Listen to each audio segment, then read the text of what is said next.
Saudara-saudari di dalam Tuhan Yesus, selamat malam. Kita akan memulai kebaktian matahari terbenam pada malam hari ini.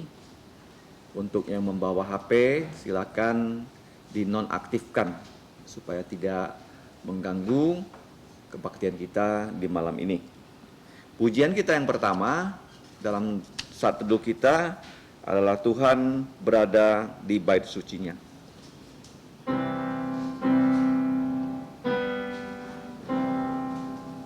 Tuhan berada di bait sucinya, semua orang di hadapan Tuhan sujudlah, berdiam diri sembah sujud. Amin. Sebagai landasan kebaktian kita, dengarkanlah firman Tuhan. Mazmur 34 ayat 2 dan 3. Aku hendak memuji Tuhan pada segala waktu, puji-pujian kepadanya tetap di dalam mulutku. Karena Tuhan jiwaku bermegah, hendaklah orang-orang yang rendah jantung mendengarkannya dan bersuka cita. Muliakanlah Tuhan bersama-sama dengan aku, marilah kita bersama-sama memasyurkan namanya. Mari kita bangkit berdiri, kita akan memuji Tuhan. Pujian kita adalah dari KTPK nomor 387, Allah bentengku yang kukuh, 387.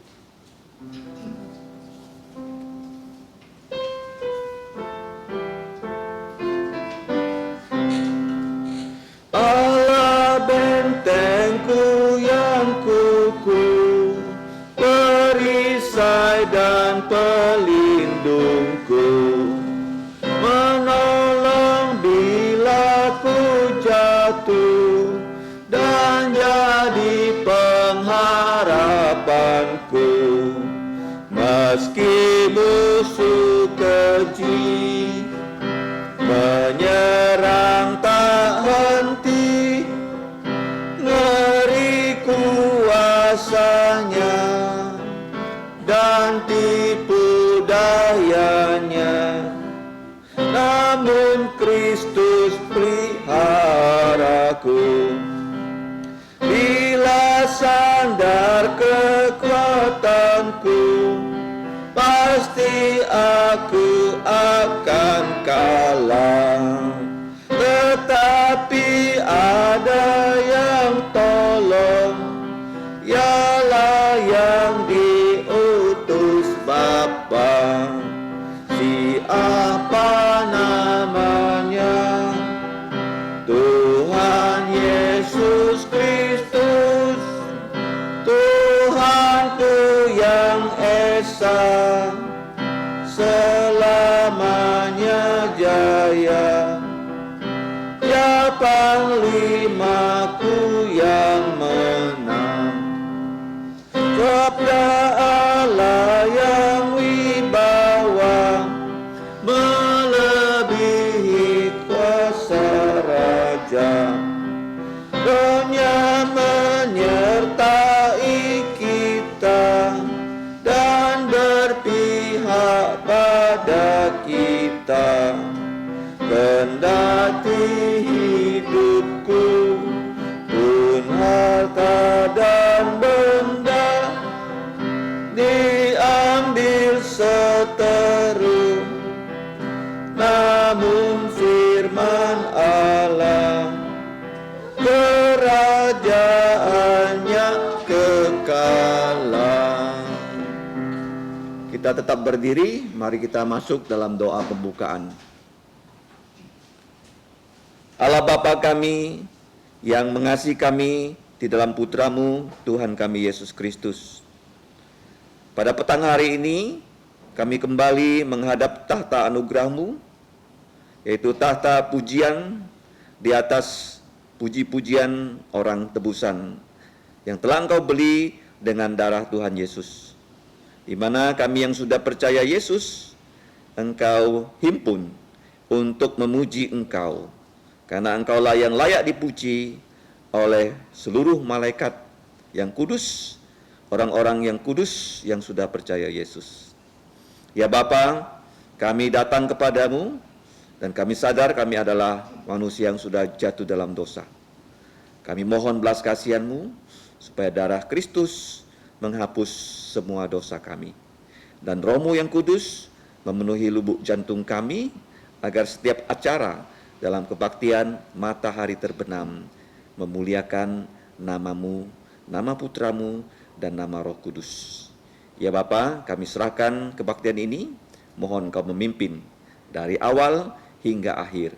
Demikianlah kami berdoa hanya di dalam nama Tuhan Yesus yang sudah mengajar kami doa Bapa kami yang berbunyi, Bapa kami yang di surga, dikuduskanlah nama-Mu, datanglah kerajaan-Mu, jadilah kehendak-Mu di bumi seperti di sorga. Berikanlah kami pada hari ini makanan harian kami, dan ampunilah kami akan kesalahan kami, seperti kami juga mengampuni orang yang bersalah pada kami. Dan janganlah membawa kami ke dalam pencobaan, tetapi lepaskanlah kami dari yang jahat, karena Engkaulah yang punya kerajaan dan kuasa dan kemuliaan sampai selama-lamanya. Amin. Gloria Patria.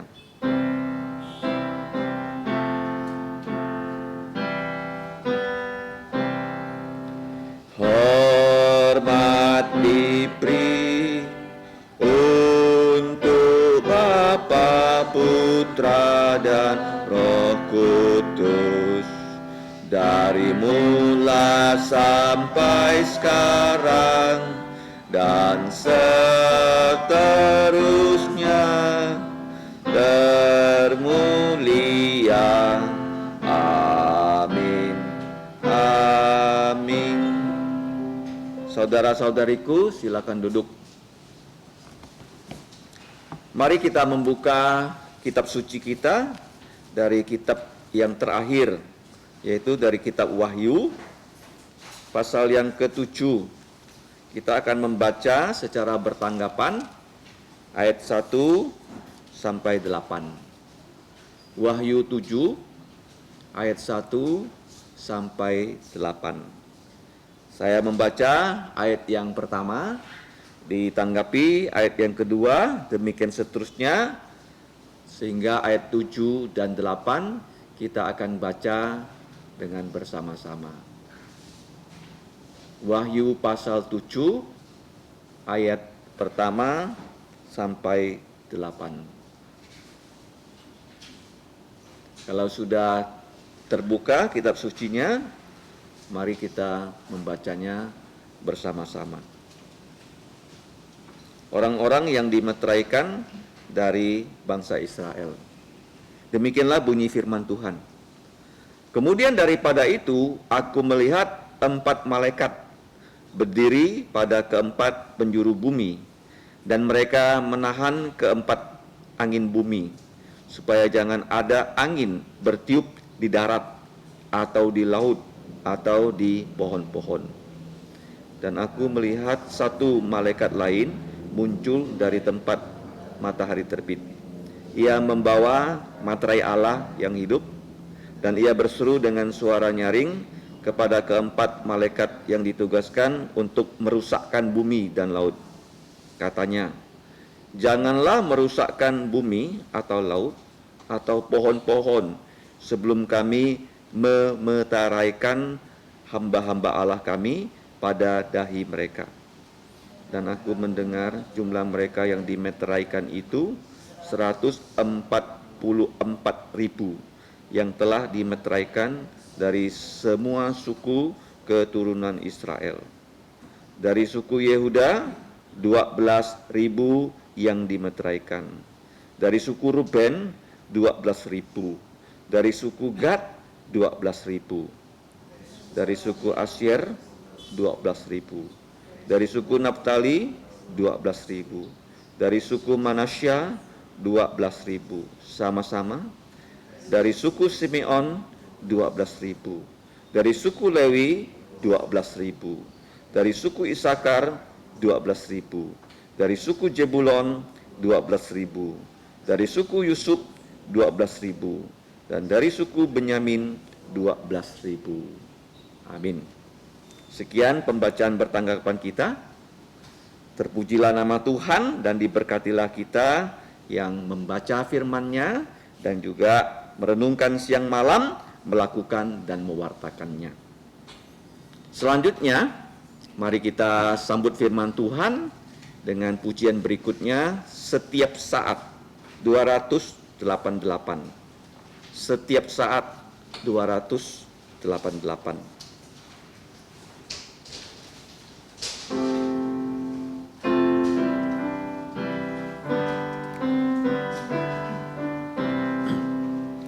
Mati bersama Yesusku selamat, hidup bersamanya penuh berkat, menengadah dan pandang mulianya, setiap saat ku dirahmaninya, setiap saat ku dipeliharanya, setiap saat ku diselamatkannya, menengadah dan pandang mulianya, setiap saat ku jadi miliknya. Tiada cobaan yang ia tak tahu, tiada beban yang tak ditanggungnya, tiada khawatirku yang ia tak tahu, setiap saat ku dikasihnya, setiap saat ku dipeliharanya, setiap saat ku diselamatkannya, menengadah dan pandang mulianya, setiap saat ku jadi miliknya. Tiada lembah yang tak ditolongnya, tiada sabila tak dihapusnya. Dia hadir saat bahaya menimpa, setiap saat ku diberi kasihnya, setiap saat ku dipeliharanya, setiap saat ku diselamatkannya, menengadah dan pandang mulianya, setiap saat ku jadi miliknya. Tiada susah yang tak baik tolongnya, tiada sakit yang tak menyembuhkannya.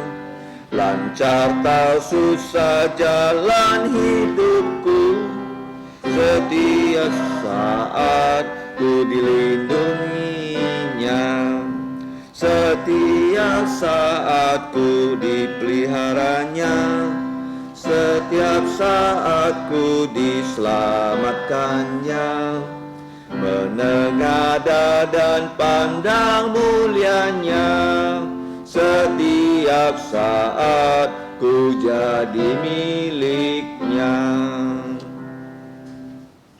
Mari kita melihat warta gereja di kolom kiri, ada ayat hafalan. Kita akan menghafalnya bersama-sama, yaitu Kejadian 49 ayat 24 ya. Kita menghafalkannya 3 kali. 1, 3. Kejadian 49 ayat 24. Namun panahnya tetap kokoh dan lengan tangannya tinggal liat. Oleh pertolongan yang maha kuat, pelindung Yakob, oleh sebab gembalaannya gunung batu Israel.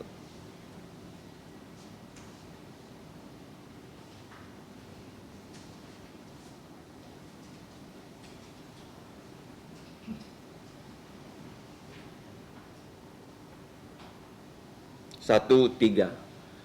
Kejadian 49 ayat 24.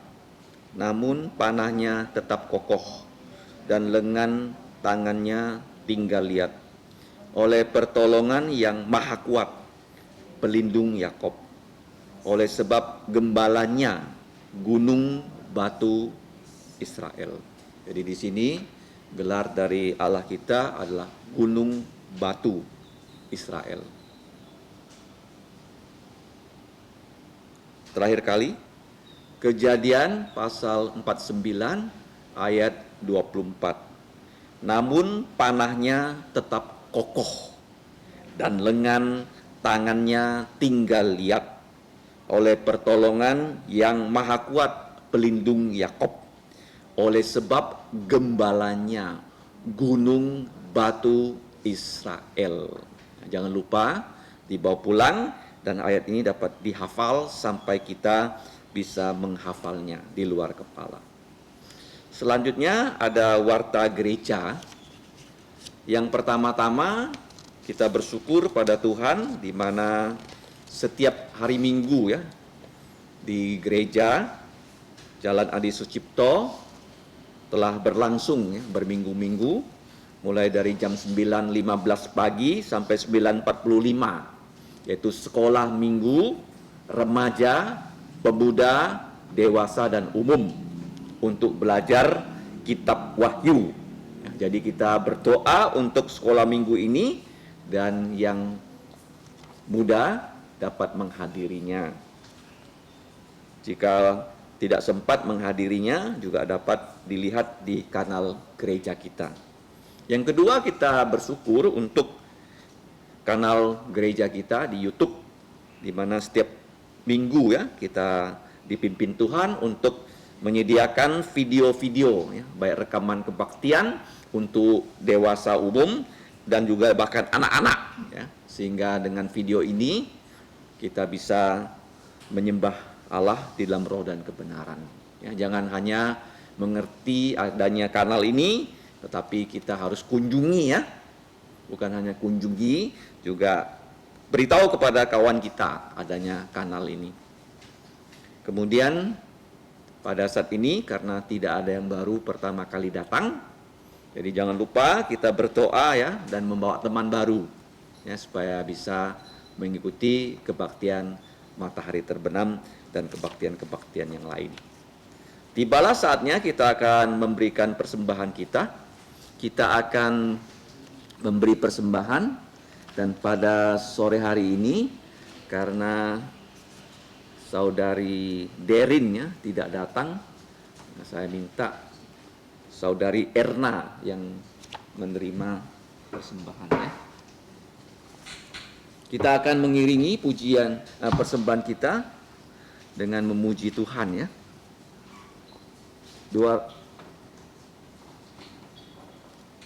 369 ya, 369.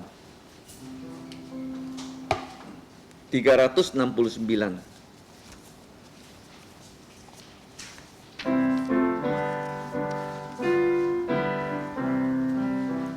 Berkumandang suara dari sederang, kirimlah terangmu.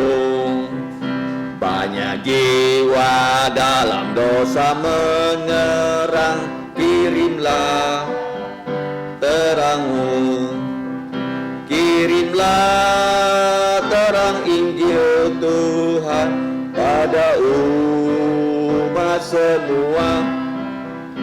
Kirimlah terang Injil Tuhan pada umat semua.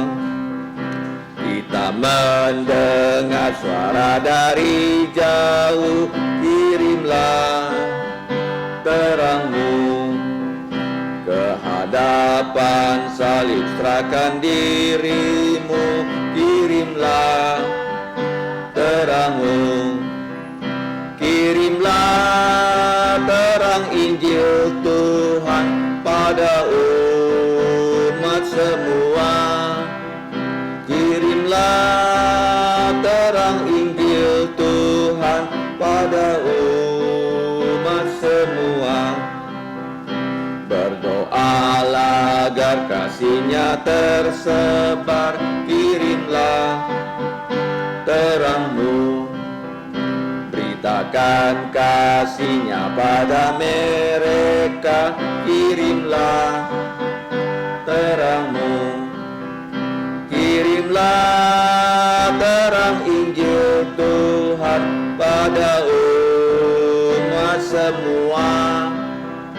Kirimlah terang Injil Tuhan pada umat semua.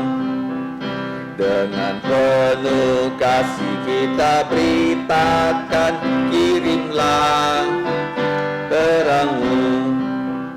Dan mahkota mulia sedang menanti, kirimlah terang-Mu. Kirimlah terang Injil Tuhan pada umat semua.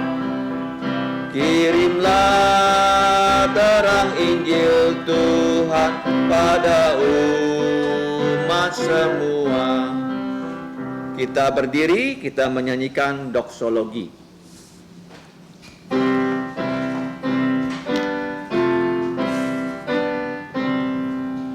Puji Allah sumber berkat, puji Dia semua ciptaannya, puji Dia para malaikat, Bapa, Putra, dan Roh Kudus. Amin. Allah yang Maha Tahu, Maha Hadir, dan Maha Kuasa, sekaligus Bapa kami di surga di dalam Putra-Mu Tuhan Yesus. Saat ini kami datang membawa persembahan kami yang sesungguhnya adalah berkat yang telah Engkau berikan kepada kami. Berkat itu adalah datangnya hanya dari Engkau. Engkau telah berikan berkat ini melalui pekerjaan bahkan juga orang tua kami. Kiranya ya Bapa, Engkau berkenan menerima persembahan ini. Bahkan Engkau juga berkenan memakainya untuk pelayanan pekerjaan-Mu, bahkan untuk memperluas kerajaan-Mu di muka bumi, yaitu melakukan amanat agung Tuhan Yesus. Ya Bapa, kami bersyukur atas janji-Mu dalam firman-Mu. Engkau akan memberkati anak-anak-Mu yang telah membawa persembahan ini dengan rela, sehingga kami bersuka cita dan kami dapat selalu memuliakan nama-Mu. Yang paling penting, ajarkanlah kami ya Bapa untuk melayani Engkau, untuk mempersembahkan kehidupan kami sebagai korban hidup yang memuliakan nama-Mu. Demikianlah doa kami Bapa, hanya di dalam nama Tuhan Yesus kami berdoa dan bersyukur. Amin. Silakan duduk.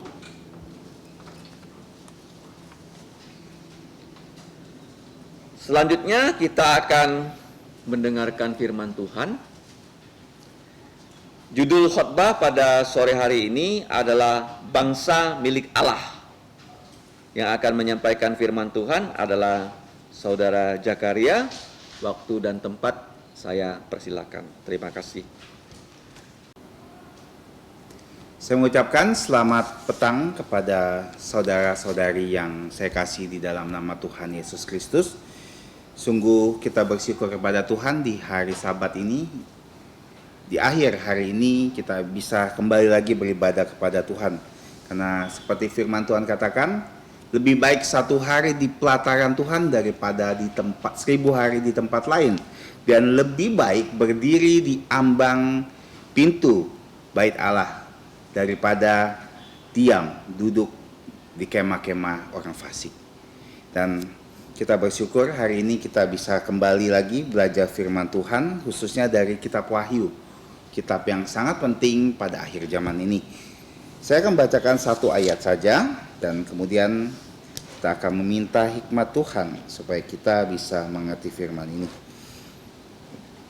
Kita buka Wahyu pasal 7 dan saya hanya akan membacakan ayat yang keempat. Dan aku mendengar jumlah mereka yang dimeteraikan itu 144.000 yang telah dimeteraikan dari semua suku keturunan Israel. Mari kita masuk dalam doa. Tuhan Allah Bapa kami yang bertata kerajaan surga, Bapa dari Tuhan kami Yesus Kristus yang telah memberikan kami firman yang sangat luar biasa ini di tangan kami, sehingga kami bukan hanya bisa membacanya, tapi kami bisa mempelajari, merenungkan, bahkan melakukan dan mengabarkan firman-Mu ini. Kami memohon hikmat-Mu ya Bapa, karena kami tahu kami adalah manusia yang sangat terbatas dan firman-Mu tidak ada batasnya. Kiranya Engkau yang mampukan kami mengerti segala hal yang kami bisa baca dan renungkan hari ini. Dan tolong supaya melalui firman ini setiap kami di sini bisa dikuatkan, setiap kami di sini bisa sungguh-sungguh percaya Tuhan Yesus, dan setiap kami di sini siap bersaksi untuk Engkau. Terima kasih Bapa, ampuni kami akan dosa pelanggaran kami. Kami berdoa dan bersyukur hanya di dalam nama Tuhan Yesus Kristus. Amin. Wahyu pasal 7 adalah sebuah pasal yang menarik. Kenapa? Karena ini secara urutan kita lihat berada di pasal 6 dan 8, di mana materai ke 1, 2, 3, 4, 5, 6 telah dibuka dan sisa tinggal satu materai. Nah, di sini pasal ke-7 sebenarnya ada sebuah pasal yang sangat menarik. Kenapa? Karena ini sebuah di balik layar bagaimana sebenarnya Tuhan sebenarnya memelihara bangsanya. Nah, kalau kita melihat di pasal 6 ayat 17 ada sebuah pertanyaan penting yang menjadi tema 2 minggu lalu saat kita belajar pasal 6:17 dikatakan, sebab sudah tiba hari besar murka mereka dan siapakah yang dapat bertahan? Ini sebuah pertanyaan yang penting, siapa yang dapat bertahan? Dan ternyata Tuhan menjelaskan di pasal ke-7 siapa yang dapat bertahan dari murka Allah.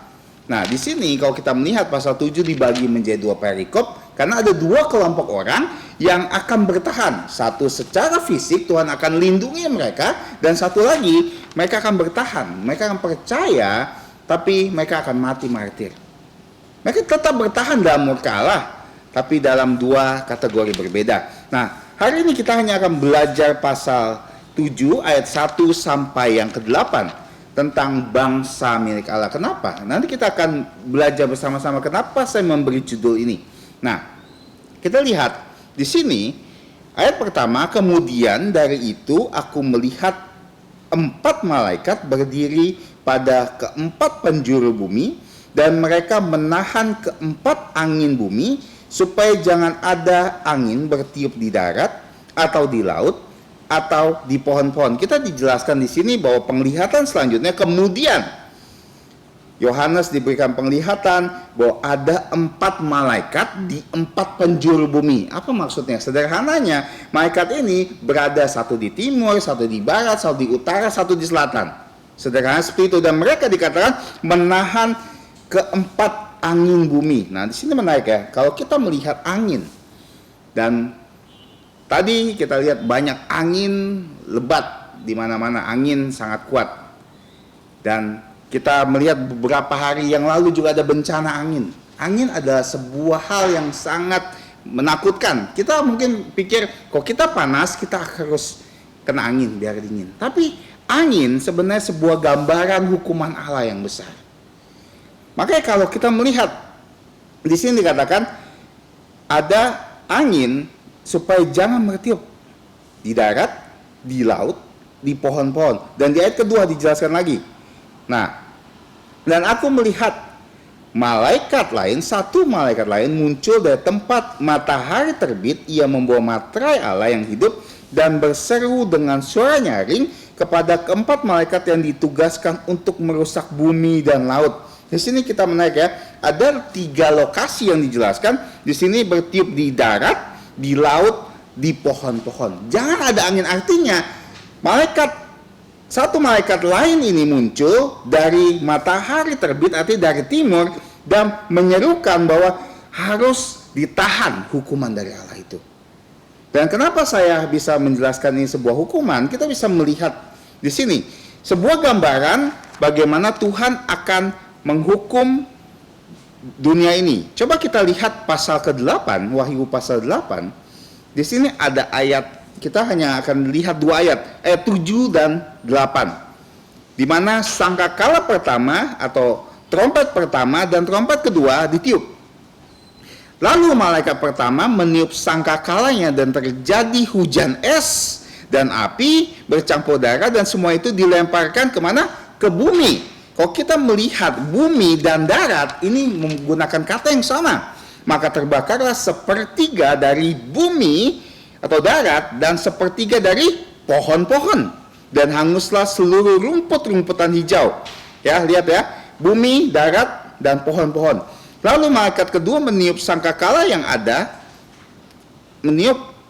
malaikat yang kedua meniup sangkakalanya dan ada sesuatu seperti gunung besar yang menyala-nyala oleh api dilemparkan ke dalam laut. Dan sepertiga dari laut itu menjadi darah. Dan ini hanya gambaran bahwa Tuhan akan memberikan tulah demi tulah, murka demi murka kepada bumi, laut, dan pohon-pohonan. Dan di sini dikatakan 4 malaikat ini menghentikan angin. Secara literal angin. Tapi di sini mensimbolkan juga bahwa Tuhan menyuruh malaikat ini supaya menghentikan hukuman atas bumi. Nah, siapa malaikat ini? Ada yang mengatakan ini Tuhan Yesus, tapi kalau kita melihat ini bukan Tuhan Yesus, ini adalah malaikat yang lain. Tapi lain, di sini dijelaskan bahwa mereka ada satu. Malaikat yang sama dari 4 mungkin mempunyai ranking yang berbeda atau tingkatan yang berbeda. Nah, di sini dia berseru dan membawa meterai Allah yang hidup. Nah, di sini yang menarik. Malaikat ini membawa meterai Allah yang hidup dan berseru dan bilang kepada mereka, jangan merusak bumi atau laut atau pohon-pohon sebelum kami memeteraikan hamba-hamba Allah kami pada dahi kami. Nah, di sini yang menjelaskan, yang akan menjadi bagian besar dalam penjelasan hari ini, bahwa mereka harus menahan hukuman Allah dari murka Allah kepada, kenapa? Sebelum proses pemeteraian selesai. Dan siapa yang dimeteraikan di sini? Dan aku mendengar jumlah mereka dimeteraikan 144.000 telah dimeteraikan dari semua suku keturunan Israel. Nah, yang jadi pertanyaan adalah apa maksudnya mereka dimeteraikan dan dikatakan dimeteraikan pada dahi mereka? Apa maksudnya? Nah, mungkin sudah dijelaskan di pasal 5 atau pasal 6 apa itu materai. Tapi kalau kita lihat fungsi dari materai itu ada bermacam-macam. Dan ada berbagai aspek materai yang bisa kita lihat di sepanjang perjanjian lama dan perjanjian baru. Dan saya menemukan ada 5 hal bagaimana materai itu digunakan. Yang 4 dan 5 berhubungan, tapi yang 1 pertama kita harus tahu, materai itu biasa bentuknya cincin. Dan di cincin itu ada kadang-kadang nama atau logo atau seperti apa untuk menandakan apa? Kepemilikan. Jadi seseorang yang memiliki sesuatu itu kepemilikan, seperti milik pribadi Yehuda di Kejadian 38. Mereka dia mempunyai seperti cincin materai. Itu milik. Itu menandakan kepemilikan. Kalau kita melihat di luar negeri ada misalnya peternakan sapi, kambing. Mereka mencap dengan besi panas untuk menjelaskan ini adalah dari perusahaan kami. Milik dari kami. Ini menjelaskan kepemilikan. Jadi kalau seseorang dimeteraikan menjelaskan kepemilikan. Pertama ya. Kedua menjelaskan kuasa atau suatu kuasa sehingga dengan materai itu menjelaskan bahwa hal apapun, keputusan apapun tidak bisa diambil lagi. Sebuah kuasa yang sangat besar.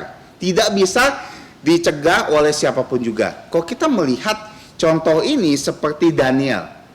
Waktu Daniel, Raja Darius bilang bahwa tidak boleh, memberi perintah tidak boleh ada yang menyembah Allah lain.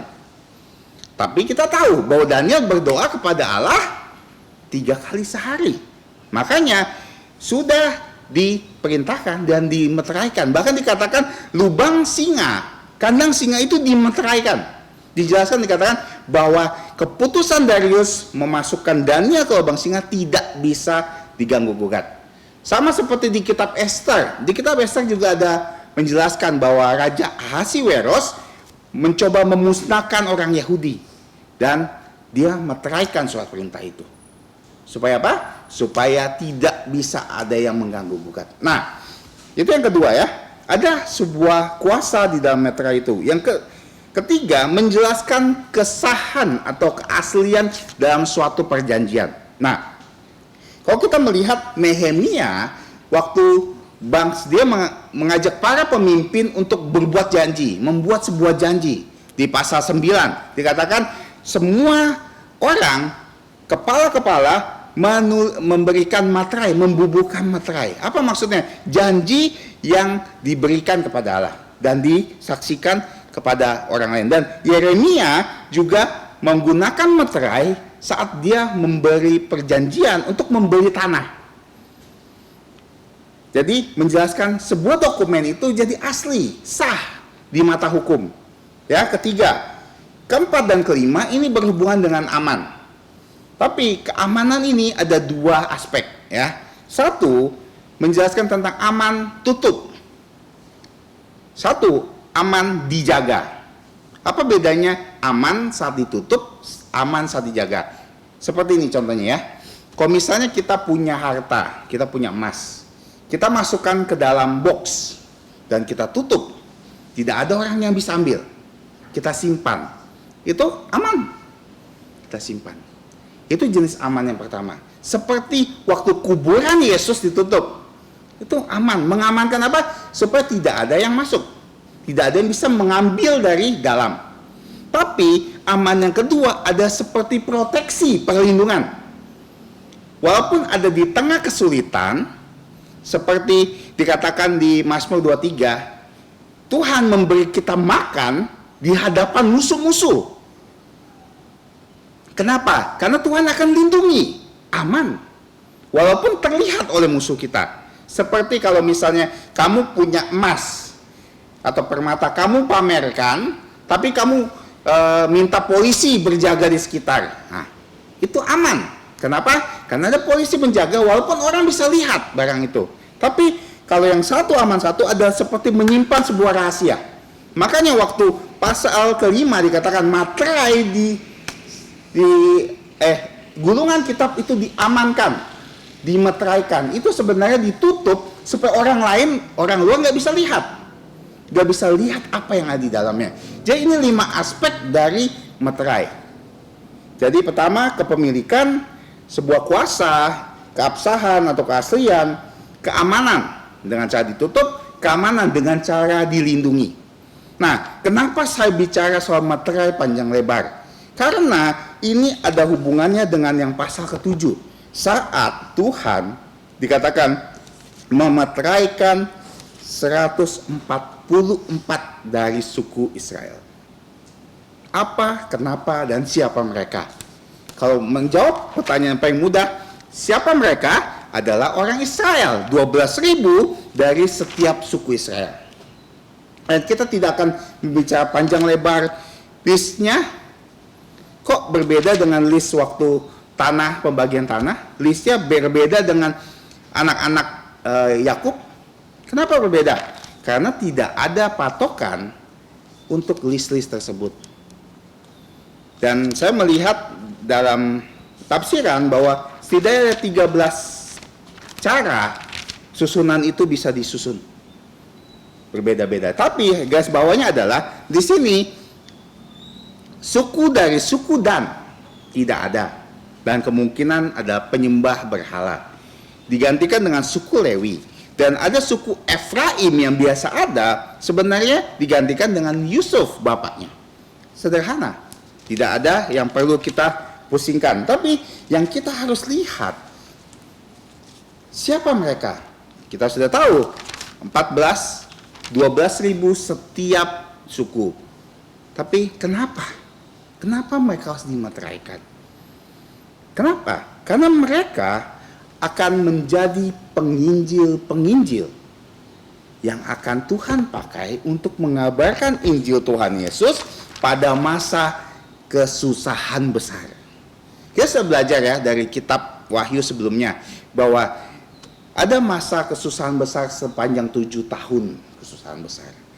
3,5 tahun adalah damai semu yang diberikan Antikristus supaya seakan-akan dunia ini damai. Dan 3,5 tahun dia akan mematahkan perjanjiannya dan dia akan mulai perang. Kesusahan besar akan mulai dan banyak orang akan sengsara. Nah, sebelum 7 tahun kesengsaraan besar itu muncul, semua orang yang percaya Tuhan Yesus, kalau kita percaya Tuhan Yesus di sini, kita akan diangkat naik ke udara. Bertemu dengan Tuhan di udara. Orang terlebih dahulu, orang yang sudah mati, percaya Tuhan Yesus, mereka akan diberi tubuh mulia dan mereka diangkat ke udara. Kita yang masih hidup, jika Tuhan Yesus datang, kita akan diangkat di udara. Dan setelah itu akan terjadi kekacauan luar biasa di dunia. Bayangkan aja, jika misalnya orang percaya mengendarai kapal, pesawat, ya kan, pilot, orang percaya, tiba-tiba Tuhan angkat, siapa yang mengendarai pesawat itu?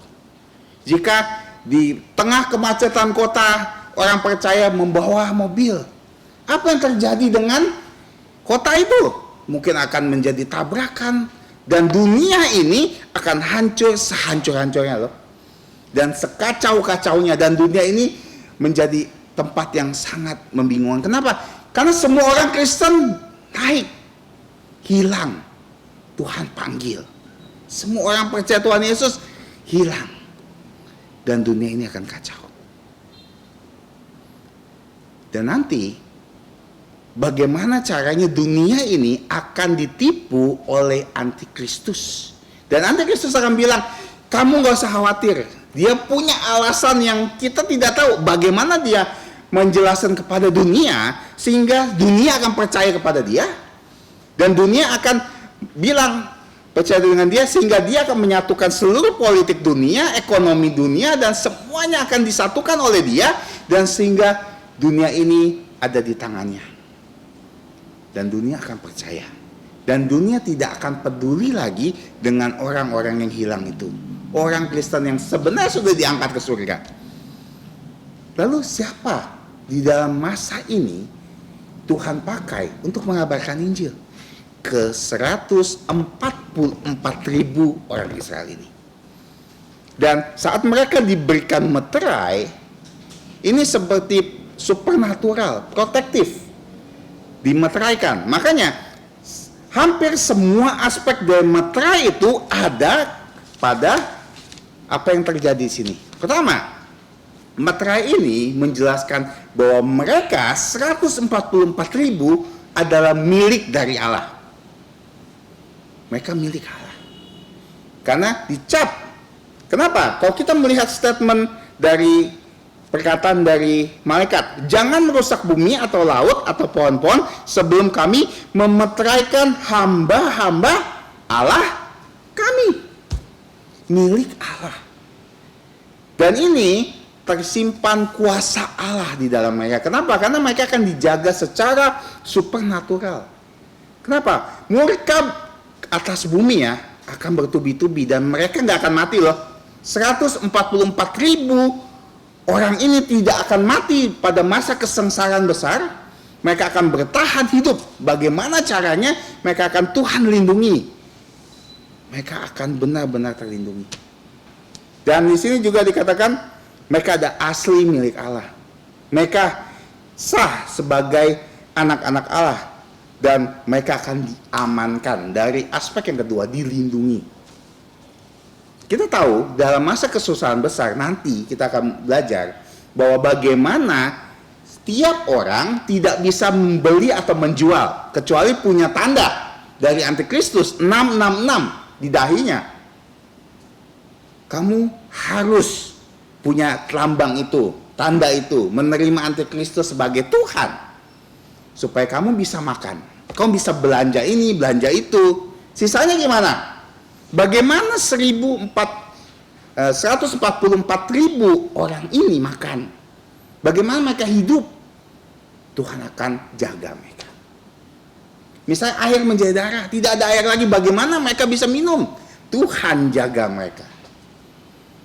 Dan ini sangat luar biasa loh. Kalau kita melihat, sederhana, 144.000 orang dimeteraikan, udah biasa.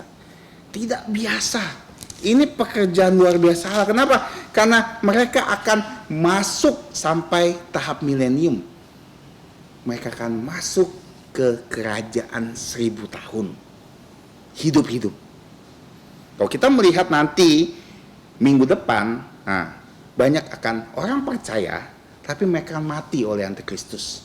Karena menolak untuk percaya, karena bertahan kepada iman mereka akan mati di sana. Tapi mereka ini 144.000 orang tidak akan mati. Nah, lalu apa hubungannya dengan saya?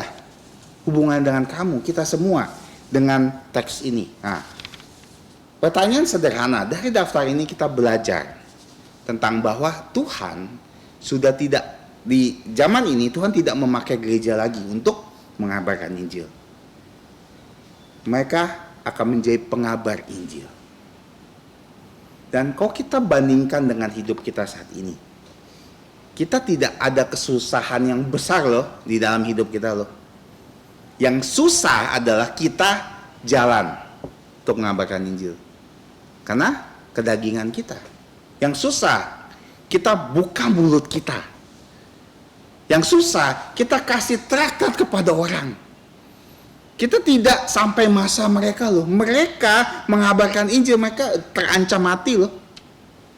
Bahkan di dalam kondisi dunia yang sudah tidak baik lagi, mereka harus mengabarkan Injil dan terus mengabarkan Injil. Tapi kita, di zaman serba modern ini, kadang-kadang kita bisa membagikan Injil dengan media, sosial media. Tinggal klik, kasih firman kepada orang. Kita pun tidak mau. Enggan.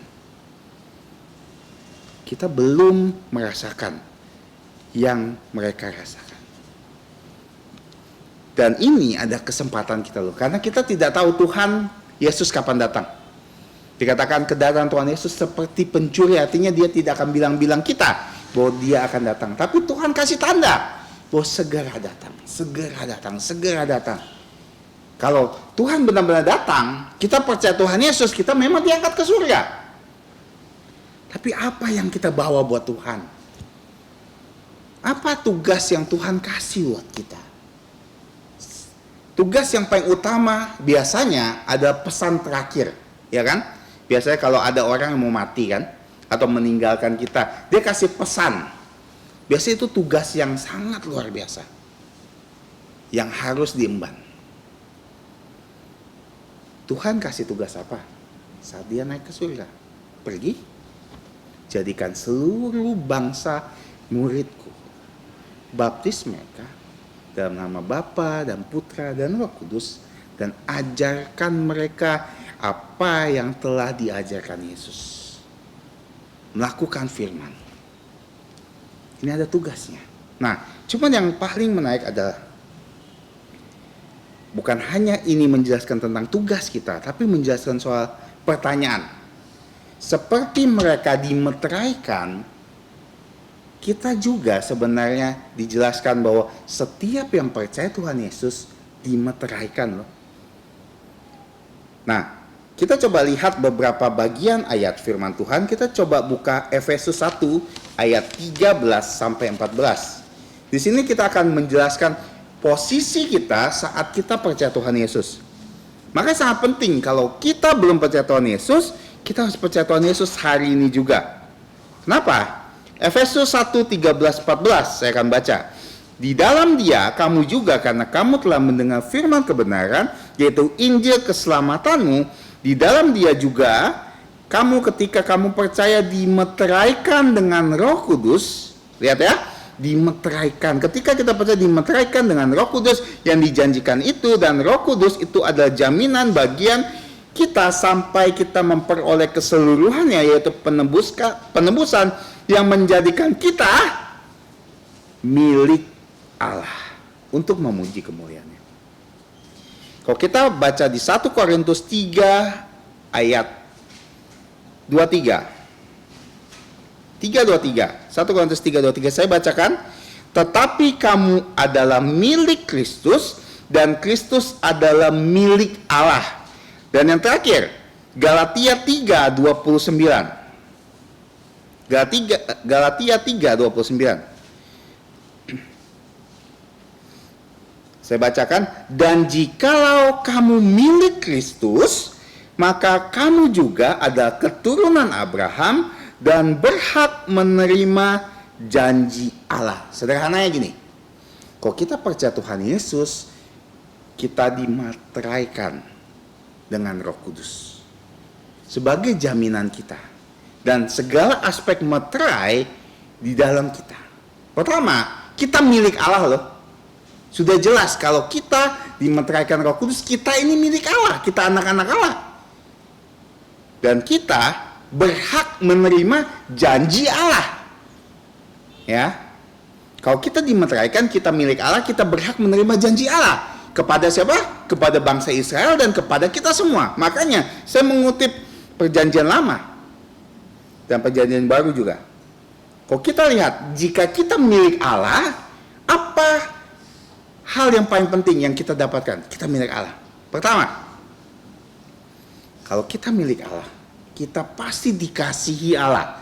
Dan kasih Allah tidak akan pernah hilang dari hidup kita. Tidak ada yang bisa memisahkan kasih Allah terhadap kita. Maka pertanyaan ini dikatakan, siapa yang dapat memisahkan kita dari kasih Kristus? Penindasankah? Kesesakankah? Penganiayaankah? Kelaparan? Ketelanjangan, bahaya, pedang? Apakah semua itu bisa memisahkan kasih Allah terhadap kita? Tidak. Bahkan Paulus katakan, aku yakin baik maut, hidup, malaikat-malaikat, pemerintah-pemerintah, baik yang ada sekarang maupun yang akan datang, lihat ya, akan datang, kuasa-kuasa baik yang di atas maupun di bawah, maupun suatu makhluk lain tidak dapat memisahkan kita dari kasih Allah kita yang ada dalam Kristus Yesus Tuhan kita. Artinya gini, kalau kita milik Allah, kita dimeteraikan Roh Kudus, kita percaya Tuhan Yesus, kita akan selalu ada dalam kasih Allah.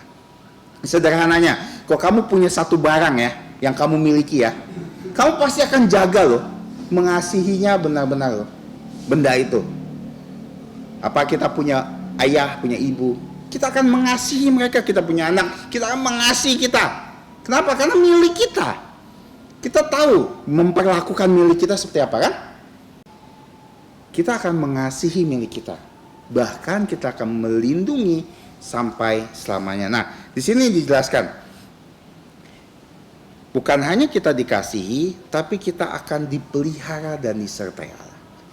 Saya akan buka hanya satu ayat lagi, yaitu dari Yesaya 43, 1-3. Ini ayat yang sangat bagus dan ayat yang saya suka. Kenapa? Karena bagaimana Allah mengasihi kita dan Dia akan menyertai kita kemanapun kita pergi. Ini cocok sekali dengan janji Tuhan Yesus. Katakan, bahwa aku akan senantiasa menyertai engkau sampai segala zaman atau segala abad.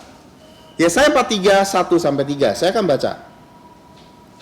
Yesaya 43, 1. Tapi sekarang beginilah firman Tuhan yang menciptakan engkau, hai Yakub, yang membentuk engkau, hai Israel. Jangan takut, sebab aku telah menembus engkau, aku telah memanggil engkau dengan namamu. Engkau ini milikku, kepunyaanku. Apabila engkau menyeberang melalui air, aku akan menyertai engkau. Atau melalui sungai-sungai, engkau tidak akan dihanyutkan. Apabila engkau berjalan melalui api, engkau tidak akan dihanguskan, dan nyala api tidak akan membakar engkau, sebab aku adalah Allah, Tuhan Allahmu yang Maha Kudus, Allah Israel, Juru Selamatmu. Kalau kita milik Allah, Tuhan akan menyertai kita loh. Di sini dikatakan seperti menyertai Israel, bahwa mereka tidak akan dihanyutkan, mereka tidak akan dihancurkan. Karena kita milik Tuhan. Bahkan dikatakan kita berharga di mata Tuhan. Kenapa? Karena kita milik Tuhan. Makanya kalau kita percaya Tuhan Yesus ya, hal yang paling luar biasa di dalam hidup kita, kita milik Tuhan loh. Artinya Tuhan akan menjaga kita seperti biji matanya loh. Kalau kita menjaga biji mata kita sangat protektif. Kita kena sinar matahari aja kita tutup.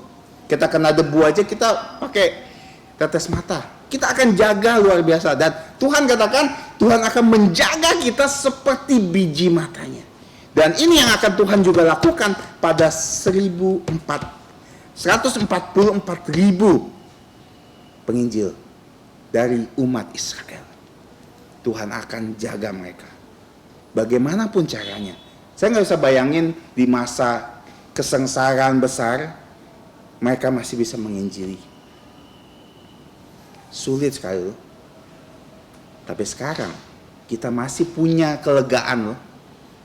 Di sini masa kepanjang sabaran Tuhan. Kita masih bisa pergi keluar. Kita masih bisa buka mulut kita. Kita belum diancam orang kan? Belum pernah dia ngancap kita pakai pisau, pedang. Kamu percaya Tuhan Yesus kah? Belum ada. Saya belum pernah mengalaminya.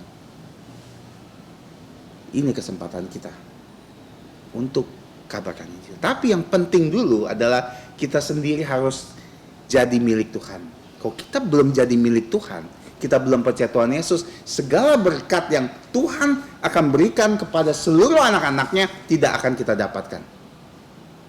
Tuhan akan menyertai kita. Tuhan akan melindungi kita. Tuhan tahu apa yang paling kita butuhkan saat ini, saat yang akan datang. Kenapa? Kita milik Tuhan. Makanya saat kita lihat 144.000 orang ini dimeteraikan karena mereka milik Tuhan. Dan mereka akan dilindungi Tuhan. Akan aman. Sama seperti kita. Saat kita dimeteraikan Roh Kudus, keselamatan kita tidak akan pernah hilang. Kita sekali percaya, akan selalu percaya. Pertanyaannya, apakah kita sudah percaya? Kalau belum, malam ini kesempatan kita. Kenapa? Karena belum tentu setelah malam ini kita punya kesempatan lagi hidup. Belum tentu setelah malam ini kita masih bisa melihat matahari terbit. Jangan-jangan besok atau malam ini Tuhan datang dan menjemput semua yang percaya, dan kita yang tertinggal akan masuk dalam masa kesengsaraan besar. Ada kesempatan percaya, tapi kita akan mati karena antikristus akan membunuh kita. Maka ini kesempatan terakhir, mungkin kesempatan terakhir untuk kita malam ini. Mari kita berdoa. Bapa kami yang ada di surga, terima kasih untuk firman-Mu yang indah, yang telah kami renungkan bersama. Kami tahu Bapa, ketika kami percaya kepada Tuhan Yesus, Putra-Mu, yang telah menyelamatkan kami dari dosa, dengan mati di kayu salib, untuk menebus dosa kami. Dan Dia telah dikuburkan, dan bangkit pada hari yang ketiga, setelah menampakkan diri kepada murid-murid-Nya. Dan kami juga akan ditampakkan secara rohani saat kami percaya kepada Tuhan Yesus. Kami mohon Bapa di tempat ini, jika ada yang belum percaya Tuhan Yesus, dengan sungguh-sungguh, kiranya Engkau yang menolong supaya kami semua bisa mengambil bagian dalam keselamatan yang indah, di mana saat Tuhan Yesus datang, Tuhan Yesus akan menjemput kami, sehingga kami tidak akan masuk dalam kesengsaraan besar, di mana dunia ini menjadi tempat yang paling buruk yang pernah terjadi. Kami menyerahkan semua ini ke dalam tangan-Mu. Kiranya Engkau yang menolong kami supaya hidup sesuai dengan firman-Mu. Ampuni kami akan dosa dan pelanggaran kami. Yang berdoa di dalam nama Tuhan Yesus Kristus. Amin. Sebagai penutup, kita menyanyikan lagu terakhir. Kita bangkit berdiri dan kita menyanyikan lagu nomor 179. Setelah lagu ini, dimohon hambanya untuk memimpin doa berkat atau doa penutup. 179, kini ku milik Yesus.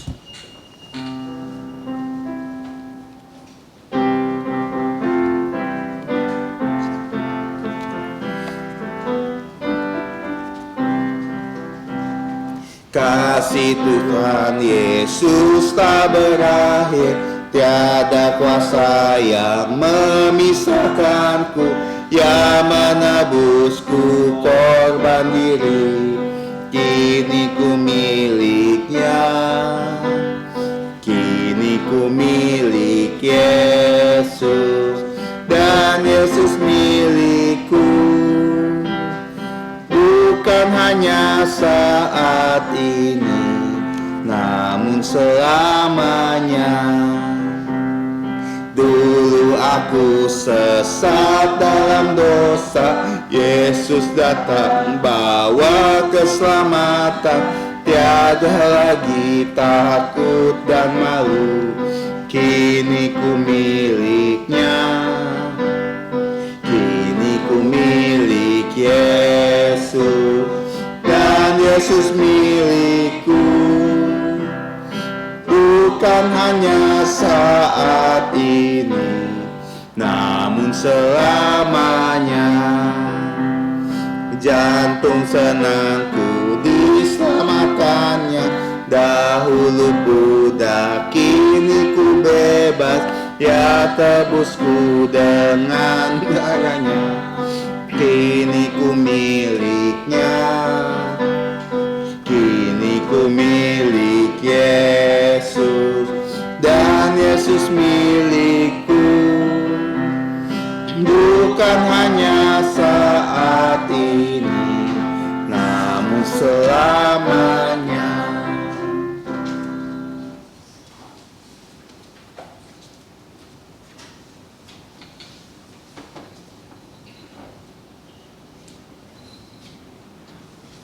是个人人站错，是个良书，有圣经里面所应许的祝福。當然，我做耶穌基督恩惠，天父上帝慈愛，聖靈的監督與交通上與眾子上門同在，從今時一直到永永遠遠。阿門，阿門，頌。阿門。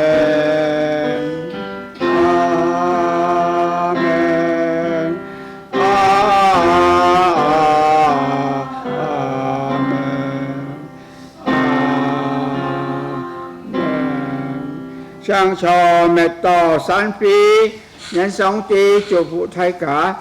最後時間嚟唱願主賜福。